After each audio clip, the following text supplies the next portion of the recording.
इतिहास लोक में आपका अभिनंदन।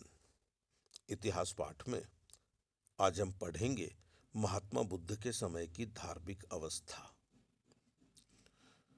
आज हम इस पाठ का दूसरा खंड पढ़ेंगे। पहले खंड में हम जान चुके हैं कि ईसा पूर्व 6वीं शताब्दी में इस देश में एक ऐसी स्थिति पैदा हुई कि क्षत्रिय अपने आप को ब्राह्मणों के बराबर समझने लगे। मैं आगे की बात आपको बताता हूं। पांडे साहब लिखते हैं कि ईसा पूर्व 6वीं शताब्दी तक आते आते समाज के एक बड़े भारी भाग में ब्राह्मण धर्म के विरुद्ध घोर असंतोष फैल गया था। बात यह थी कि उस समय तक ब्राह्मण धर्म अपनी सरलता छोड़कर नितांत जटिल एवं यांत्रिक बन गया था। उसमें शुद्ध आचार अथवा आत्मनिवेदन के स्थान पर कर्मकांड ही अधिक था। कर्मकांड की क्रियाएं इतनी जटिल और विस्तृत थीं कि उन्हें संपादित करने के लिए एक विशेषज्ञ वर्ग यानी पुरोहित वर्ग की आवश्यकता हो गई थी। एक विशेषज्ञ वर्ग यानी पुरोहित वर्ग की आवश्यकता जरूरी हो गई थी, अनिवार्य हो गई थी। आवश्यकता होगी तो जरूरी ही होगी। इस प्रकार आराधक और आराध्य का संबंध प्रत्यक्ष न रह गया। उनके बीच में पुरोहित आ गए। बहुधा अपनी आस्था और कभी अपनी स्वार्थ सिद्धि के लिए इस वर्ग ने समाज में जो धार्मिक मान्यताएं स्थापित की, उन्हें समाज का एक बड़ा भाग असत्य और अनिष्ट कर समझता था। ब्राह्मण धर्म के विरुद्ध व्याप्त असंतोष को हम अनेक दृष्टिकोणों से समझ सकते हैं। वेद ब्राह्मण धर्म की आधारशिला थे। उनकी दृष्टि में ये संपूर्ण मानवीय ज्ञान के अक्षय आगार थे। इन्हीं से उनकी सारी मान्यताएं निकली थीं। उनके समस्त ग्रंथ इन्हीं वेदों पर आधारित थे। उनकी दृष्टि में वेद अपौरुषेय, अनादि और पूर्ण थे। वे ईश्वर प्रदत्त अथवा ईश्वर के मुख से निकले थे। उन्हें स्वयं भू के निश्वास से उद्भूत माना जाता था। अतः ब्राह्मण संसार के समस्त सत्यों, विधियों और निषेधों तथा कर्म और अकर्म का निरूपण वेद प्रामाण्य के आधार पर ही करते थे।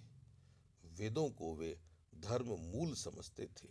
वेदों में जो कुछ कहा गया है वही धर्म है। उसके विरुद्ध जो कुछ भी कहा गया है वह अधर्म है। इस प्रकार ब्राह्मणों ने समस्त ज्ञापक हेतुओं और धर्म प्रमाणों में वेदों को सर्वोपरि और निर्विवाद माना था।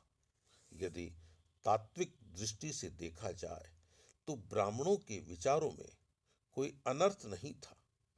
वेद का अर्थ ज्ञान होता है और ज्ञान परम सत्ता की भांति ही अनादि, अक्षय और पूर्ण होता है। पूर्व ऋषियों का वास्तविक मंतव्य यही था। पुनः ब्राह्मणों की अपने वेदों में अखंड आस्था यही प्रमाणित करती है कि प्रत्येक मनुष्य सदैव अपनी अपनी निर्बल और सीमित गवेषणा से सत्य का निरूपण नहीं कर सकता। बौद्धिक वाद विवादों से जब हम किसी निश्चित निष्कर्ष पर नहीं पहुंचते तो हमारे लिए एक मार्ग रह जाता है कि अपने प्राचीन मनीषी ऋषियों की आध्यात्मिक अनुभूतियों का प्रश्रय लें। वेद प्रामाण्य के पीछे यही व्यावहारिक तथ्य छिपा हुआ है। कहने का मतलब यह है मित्रों कि जब हम खुद सत्य को नहीं खोज सकते, नहीं ढूंढ सकते, तो हमें हमारे पूर्वजों की ओर देखना चाहिए कि उन्होंने सत्य को खोजने के लिए क्या किया है। वेद प्रामाण्य के पीछे यही व्यावहारिक तथ्य छिपा हुआ है, जिसे कालांतर में न केवल ब्राह्मण व्यवस्थाकार ही भूल गए बल्कि उनके आलोचक भी भूल गए। समाज में धीरे धीरे एक ऐसे वर्ग का उदय हुआ जो वेदों को पूर्ण अथवा उनके रचयिता ऋषियों को सर्वज्ञ मानने के लिए तैयार नहीं था। उनकी दृष्टि में वैदिक प्रज्ञान भी सीमित और त्रुटिपूर्ण था। एकमात्र वेदों में आस्था और मंत्रपाठ मानवीय प्रकर्ष के लिए पर्याप्त न था। इस प्रकार के विचार हमें उपनिषदों में भी प्राप्त होते हैं। एक स्थान पर नारद कहते हैं, भगवान, मैं ऋग्वेद, यजुर्वेद, सामवेद और अथर्ववेद को जानता हूँ।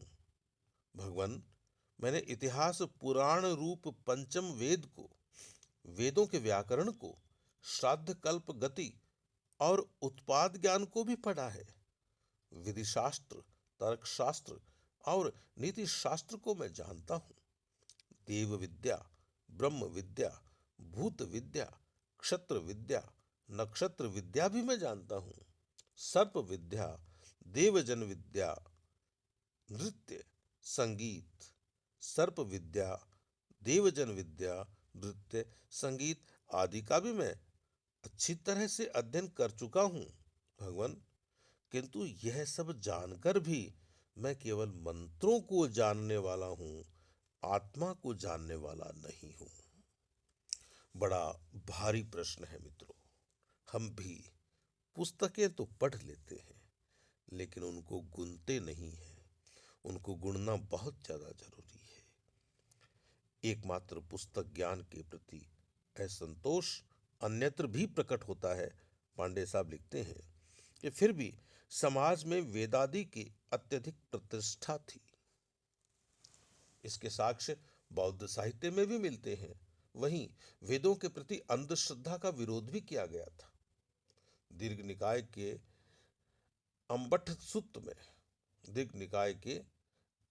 सुत्त में स्वयं महात्मा बुद्ध एक व्यक्ति से कहते हैं, द्रोण, जो तेरे पूर्व के ऋषि मंत्रों के रचयिता, मंत्रों के प्रवक्ता, जिनके पुराने मंत्र पद की इस समय ब्राह्मण गीत के अनुसार गान करते हैं, प्रोक्त के अनुसार प्रवचन करते हैं, भाषित के अनुसार भाषण करते हैं, स्वाध्यायित के अनुसार स्वाध्याय करते हैं, वाचित के अनुसार वाचन करते हैं, जैसे अट्ठक, वामक, वामदेव, विश्वामित्र, यमदग्नि, अंगिरा, भारद्वाज, वशिष्ठ, काश्यप, भृगु, इस उद्धरण से वेदों के प्रवचन, भाषण, स्वाध्याय और वाचन में ब्राह्मणों की श्रद्धा झलकती है। इसी प्रकार एक कथन अन्यत्र मिलता है, हे गौतम, जो यह ब्राह्मणों का पुराना मंत्र पद यानी वेद है, जिसमें ब्राह्मण पूर्ण रूप से निष्ठा रखते हैं, यही सत्य है और सब झूठ। इस विषय में गौतम आप क्या कहते हैं?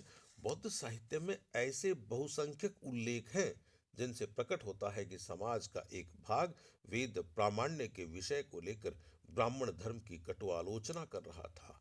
महावीर स्वामी तथा महात्मा बुद्ध ने इसी भाग के विचारों का प्रकाशन किया था। ब्राह्मण धर्म नितांत दैवतमय था।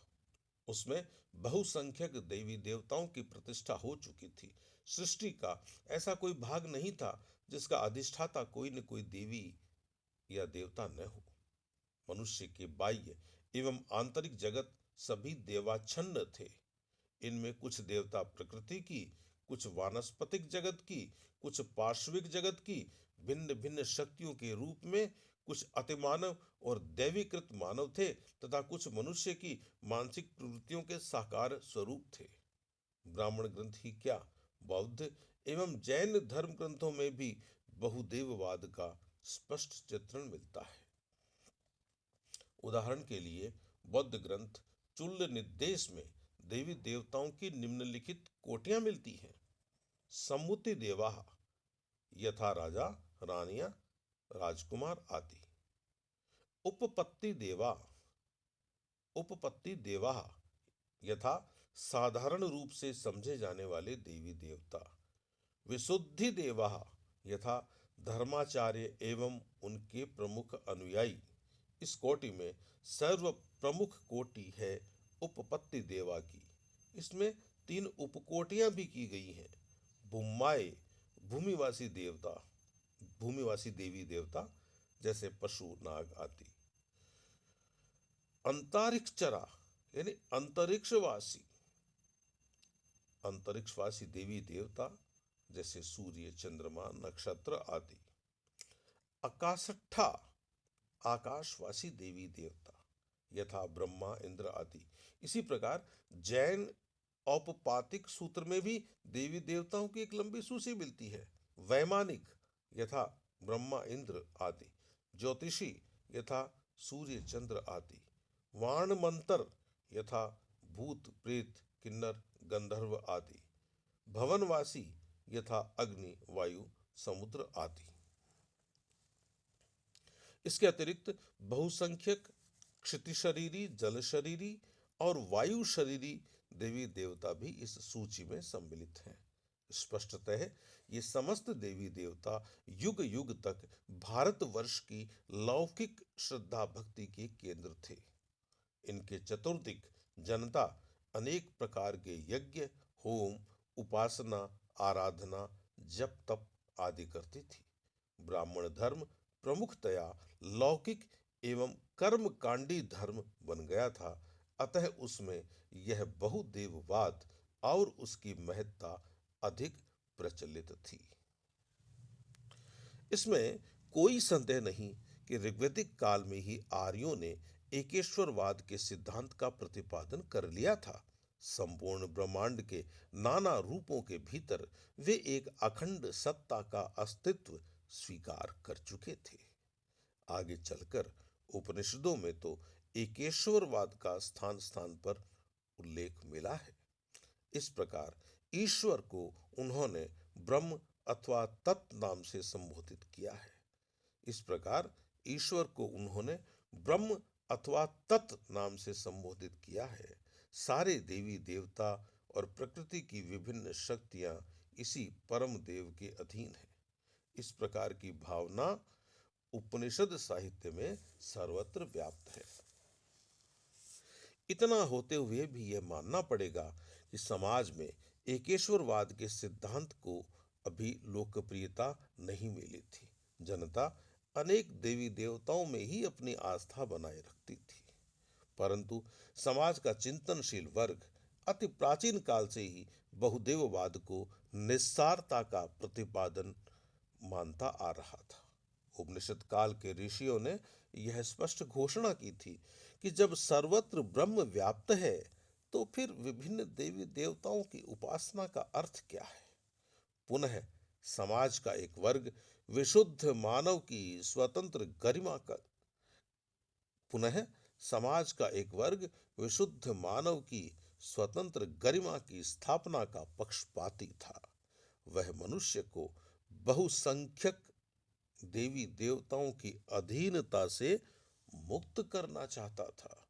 उसका विचार था कि विशुद्ध मानव देवताओं से ऊपर है।